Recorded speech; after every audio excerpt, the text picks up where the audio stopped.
అంటే జర్నలిజం ఇదే మూస ధోరణి ఇలాగనే ఉండాలని రాసి పెట్టారా మరి? అంటే నేనేమంటున్నానంటే నీ జర్నలిజం ఎటువైపు ఉండాలి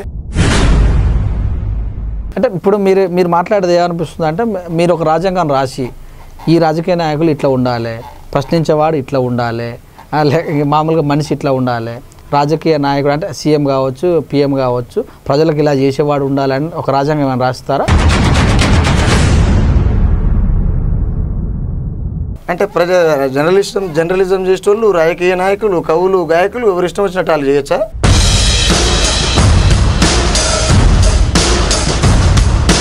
అవును, ఎవరు మీరు అనుకుంటారు అట్లా? ఇప్పుడు అట్లా ఇప్పుడు ఆయన అది ఆ దూరంలో వెళ్తుండు, అది కాదంటందుకు ఆయన కూడా స్వేచ్ఛ ఉందిగా. అది కాదంటే మనం ఎవరు? నేను క్వశ్చన్ అర్థం కాలేదు. కాదనట్లే భయ్యా, నేను క్లారిటీ అంటున్నా. కాదంటే నేను ఎవరిడా? ఇప్పుడు కులమే ప్రస్తావన వద్దా? ఇప్పుడు ఆయన పటేలు మనమే అంటున్నాను, సాక్ష్యాధారాలతో చూపిస్తా. అనరాని పదాలతో ఎస్సీలను తిట్టినటువంటి మల్లన్న ఆయన బహుజనవాదం గురించి మాట్లాడతాడు. జైబీ మన పదం ఏం వాడొద్దని చెప్తాడు మల్లన్న, ఆయన బహుజనవాదం అంటాడు. మీరు క్లియర్ గా నేను ఆధారాలు తీసుకొని వస్తా, మళ్ళీ నాడు ఇంటర్వ్యూ. ఇప్పుడు ఓకే, మీరు అన్నారు కానీ చెప్తున్నారు జైబీఎం అంటే బహుజనవాదం.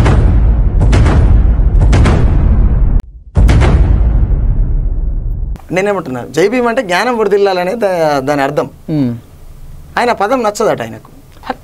అవును బ్రదర్, ఒక్కొక్కరికి ఒక విధానం ఉంటది కదా, దాన్ని కాదు బహుజనవాదంలో అది ఖచ్చితంగా వాడతారు. జైబీఎం అనే బహుజనవాదానికి బహుజనులంతా దరిదాపు జైబీఎం అనగానే నేను ఈ మధ్యకాలంలోనే వచ్చింది. ఇంతమందికి ఉందా జైబీఎం అనే వర్డ్? నేనేమంటాను, ఈ మధ్యకాలంలోనే మల్లన్న పుట్టిండు, భూమి పుట్టక ముందుకు ఆయన ఏం పుట్టలే. అవును, జైబీఎం అనే పదము బహుజనుల వాదానికి ఎంతవరకు దగ్గరగా ఉంటది? నేనేమంటున్నా, అది ఇప్పుడు బయటకు వచ్చింది కదా. జైబీఎం అంటేనే ఎందుకు నువ్వు దానికి వ్యతిరేకంగా పనిచేస్తున్నావు? ఎందుకు నువ్వు లోపల దాని గురించి మాట్లాడుతున్నావు? అంటే స్వేచ్ఛ లేదా? స్వేచ్ఛ లేదా? ఎస్సీ బిడ్డలా నువ్వేనోరుతో ఏ పదజాలంతో మాట్లాడుతావు? నీ దగ్గర ఉన్నటువంటి ఎస్సీ బిడ్డలు నీ గల్ల పట్టుకొని నీ ముఖం మీద ఎందుకు అని నన్ను అతను ఆధారాలు నేను ఉత్తగా మాట్లాడి బయట పెడతా. మరి రామ్ నరసయ్య ఉత్తగా మాట్లాడేది కూడా